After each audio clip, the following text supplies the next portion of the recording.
Emmanuel, of course, the first thing sitting in this studio we have to ask is, what is the impact of this Saudi-Iran rapprochement for Israel? Well, it's a huge setback, a huge disappointment, because, when the current government was sworn in a few months ago, Benjamin Netanyahu said that one of his priorities was to expand the Abraham Accords, and of course everybody had Saudi Arabia in mind.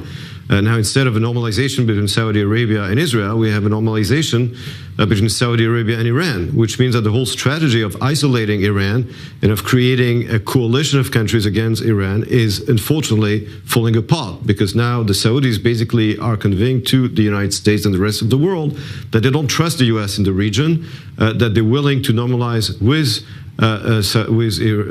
Iran. And to add insult to injury, the broker is China, which is the US's main rival internationally. So I think this is a huge setback, not only for Israel, which was hoping to normalize with Saudi Arabia, and obviously it's not going to happen now, but also from the United States, which sees its main geopolitical rival being a major peace broker in the Middle East. Right, but again, what you do here, what U.S. administration officials are, some of them are saying, is what's so bad about that, to have China involved in some degree in the Middle East, if there could be a moderating force and create more stability in the region? Look, China is mostly interested in supplying itself with the oil and natural gas of the region. Right. It is much more dependent on the Middle East oil and natural gas than is the United States. And therefore, it wants this kind of stability, making sure that there is no confrontation among the main hydrocarbons exporters in the region. In itself, there's obviously nothing bad with stability in the region. The problem here, what is the Chinese global strategy? Don't forget, Kalev, that the country that has most helped Iran bypass US sanctions and therefore bypass the sanctions of the JCPOA also is China. Sure. So China basically has been helping Iran to bypass those sanctions. China doesn't really care if Iran is a nuclear country because it's not threatened by Iran. It seems to believe that it's going to be a mutual deterrence in the region anyways. So the Chinese interest mostly is to supply the Chinese economy with the oil and natural gas that it needs.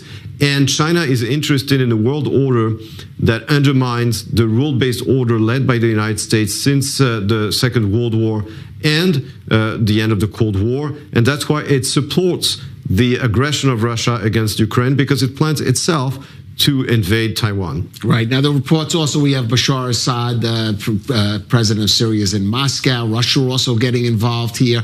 Are we really sort of going back to where it was almost, I would say more than a decade ago, in which these countries, and some of them avowed enemies of Israel, are just sort of back in the regional firmament and are not isolated? Look, it's China obviously is not isolated, but don't forget, Kalev, that you mentioned Bashar Assad. I mean, Syria is a failed state. Of course, it has the backing of Russia, but Russia is also a country with many weaknesses. Its population is shrinking.